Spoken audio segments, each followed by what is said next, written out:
Assalamualaikum warahmatullahi wabarakatuh. Hai teman-teman semua, nama saya Ronauli Salvianti Butar-Butar. Saya berasal dari Bandar Pasir Mandoge, Kabupaten Asahan, Sumatera Utara.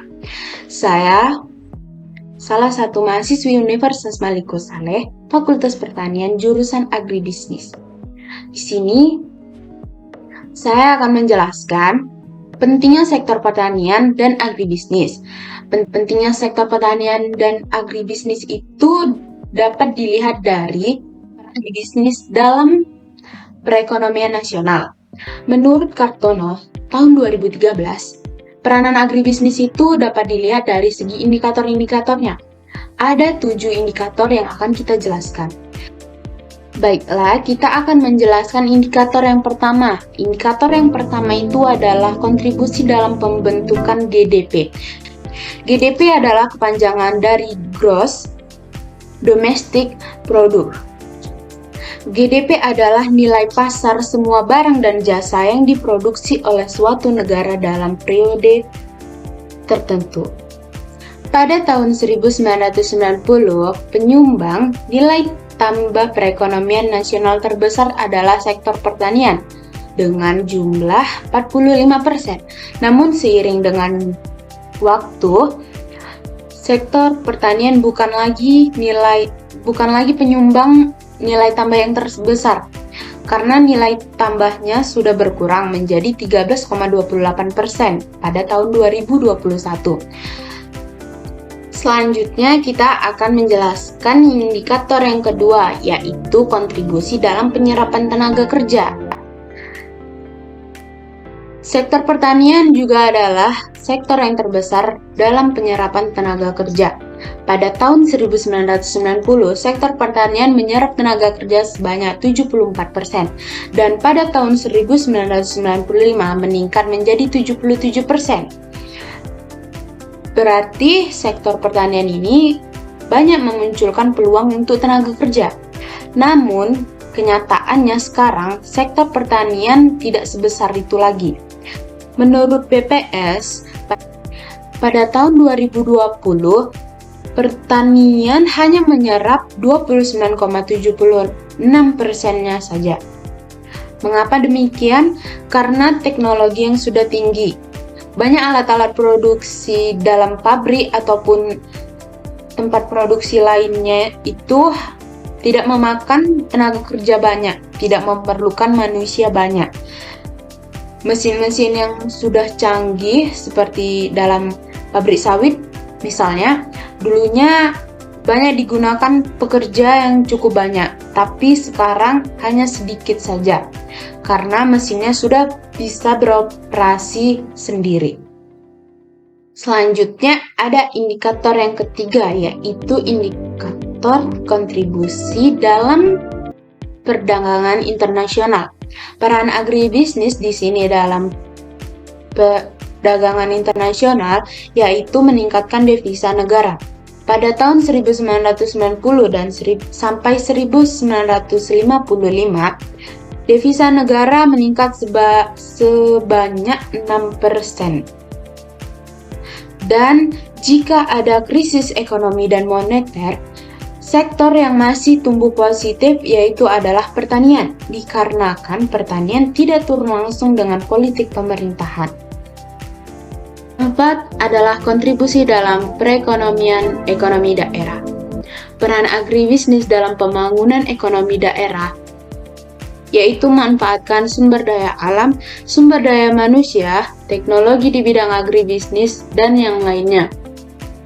Pendayagunaan berbagai sumber daya merupakan cara yang paling efektif dan efisien dalam pelaksanaan otonomi daerah. Karena percepatan modernisasi dalam agribisnis di setiap daerah akan secara langsung memodernisasikan juga perekonomian daerah dan dapat memecahkan sebagian besar persoalan ekonomi di daerah. Yang kelima ada kontribusi dalam ketahanan pangan nasional. Selagi masih ada manusia, maka pangan masih akan dibutuhkan. Dan jika tidak ada pangan dalam kehidupan manusia, maka sulit untuk menghasilkan manusia yang bermutu juga. Jadi, pertanian masih sangat diperlukan dalam ketahanan pangan. Lalu yang keenam, ada kontribusi pelestarian lingkungan hidup. Peran agribisnis dalam pelestarian lingkungan hidup berdampak adanya terjadinya kemerosotan lingkungan yang mengancam keberlangsungan hidup manusia. Dan yang terakhir, kita akan membahas kontribusi dalam pemerataan hasil pembangunan. Nah, kontribusi dalam pemerataan hasil pembangunan ini sendiri sangat ditentukan oleh teknologi yang digunakan dalam menghasilkan output nasional, yaitu apakah pro terhadap faktor-faktor produksinya yang dimiliki oleh rakyat banyak. Faktor produksi yang banyak dimiliki oleh sebagian besar rakyat adalah sumber daya lahannya, flora dan faunanya, serta sumber daya manusianya juga. Untuk mewujudkan pemerataan di Indonesia, perlu digunakan teknologi produksi output nasional yang banyak menggunakan sumber daya tersebut, yaitu agribisnis sendiri. Nah, selain indikator 7 tersebut, kita akan membahas kedudukan agribisnis dalam perekonomian nasional. Alasan agribisnis memiliki kedudukan penting dalam perekonomian nasional itu, pertama, ada aktivitas agribisnis untuk menghasilkan pangan akan selalu ada selama manusia masih butuh makan. Manusia selagi masih hidup, masih membutuhkan makan, pangan juga akan selalu hidup dan selalu dibutuhkan.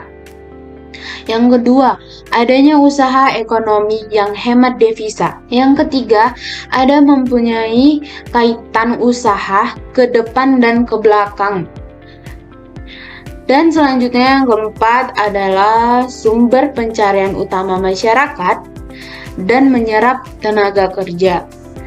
5. Adanya kultur masyarakat yang masih bersifat kultur agraris. Yang keenam, adanya ketersediaan lahan yang masih cukup besar dan belum optimal. Yang ketujuh adalah pengembangan agroindustri cukup bersaing di pasar dunia. Hal-hal tersebut perlu didukung oleh strategi pertanian tangguh. Petaninya, pembinanya, dan lembaganya harus tangguh juga.